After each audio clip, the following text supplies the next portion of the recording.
तब वो तुम्हारी असलियत से वाकिफ नहीं थी। हाँ, लेकिन उससे कोई फर्क तो नहीं पड़ता। मैं नौशरवां गज़नवी की पहली बीवी। तो फिजा का फैसला है, ये करेगी फैसला। मैं दुआ को रास्ते से हटाना चाहती हूँ। उसे कह रहा हूँ ना मैं यहाँ हूँ, तो आपको फिक्र करने की जरूरत नहीं है। के बारे में भी जानती हो, तुम्हारा उससे ताल्लुक क्या? तुम हो कौन? आप हैं तो तसल्ली है मुझे।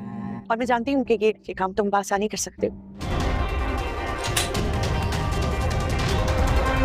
माँ होना क्या होता है ये तो वही औरत जान सकती है जो कभी माँ बनी हो। इसने कहा कि सरफराज को सजा दिलवाओ तो मैं सजा भी दिलवाऊंगा। अब जो उस मुजरिम को सजा देना चाहे आप दे सकते।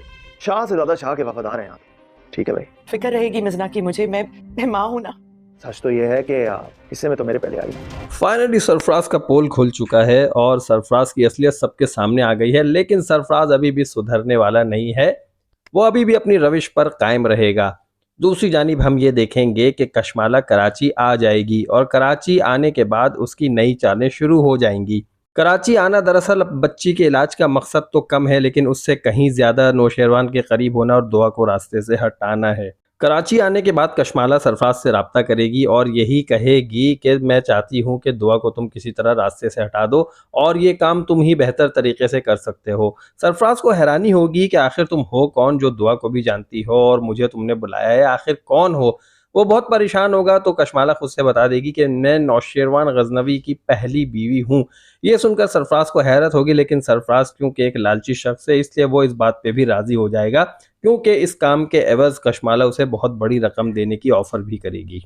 कराची आने के बाद जब बच्ची का इलाज होगा तो वहाँ पर कशमाला, नौशेरवान गजनवी और दुआ खड़ी होंगी। तो यहाँ पर नौशेरवान यही कहेगा कि बच्ची के पास मैं हूँ, आप जाएं। तो कशमाला यहाँ पर भी अपने तंज के तीर बरसाने से नहीं रुकेगी और यही कहेगी कि मैं यहाँ पर हूँ ना, आप हैं तो क्या हुआ, मेरा यहाँ पर रहना ज़रूरी है। मैं एक माँ हूँ और माँ होना क्या होता है ये मुझसे बेहतर कौन जान सकता है। ये तो वो शख्स जान ही नहीं सकता, वो औरत जान ही नहीं सकती जो कभी माँ नहीं बनी हो।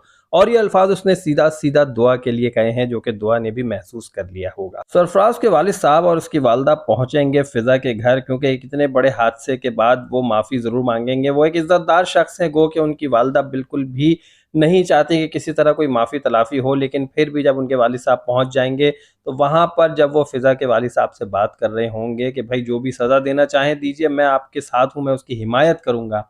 यहाँ पर फिज़ा के वालिद साहब सारा मामला फिज़ा पर रख देंगे कि फ़िज़ा अगर उसे माफ़ करना चाहे तो माफ़ कर दे और अगर सज़ा दिलाना चाहे तो मैं भी उसकी हिमायत करूँगा। मुझे ऐसा लगता है कि फ़िज़ा उसे माफ़ नहीं करेगी और उसे सज़ा दिलाने पे ही इक्तफ़ा करेगी, उसके अलावा और कुछ होना भी नहीं चाहिए। आप लोग क्या समझते हैं, क्या सरफराज को सज़ा होनी चाहिए या उसे माफ़ कर देना चाहिए? कमेंट करके बताइएगा प्लीज़। सरफराज को नया टास्क मिलने के बाद सरफराज उसके ऊपर अब काम करना शुरू कर देगा और पहुँचेगा नौशेरवान के ऑफिस और वहाँ पर पहुँच के वो सारी बातें कर रहा होगा।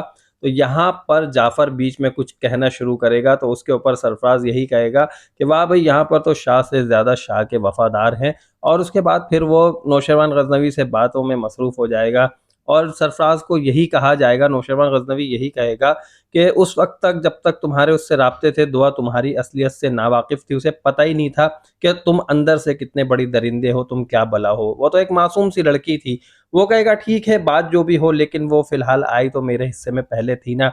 ये बात सुनकर नौशेरवान गजनवी को बहुत गुस्सा आएगा और वो अपनी कोट में से बंदूक निकालेगा और पिस्टल निकालने के बाद उसकी तरफ फायर तो नहीं करेगा, लेकिन उसे सबक ज़रूर सिखा देगा। और ये आने वाली एपिसोड जो कि नेक्स्ट वीक आएगी ये उसमें होगा।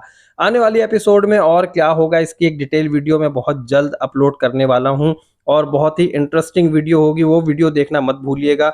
उसके लिए ज़रूरी है कि आप मेरे चैनल को सब्सक्राइब कर लें ताकि जैसे ही मैं वीडियो अपलोड करूं आप लोगों तक नोटिफिकेशन भी आ जाए और आप लोग वीडियो देख सकें।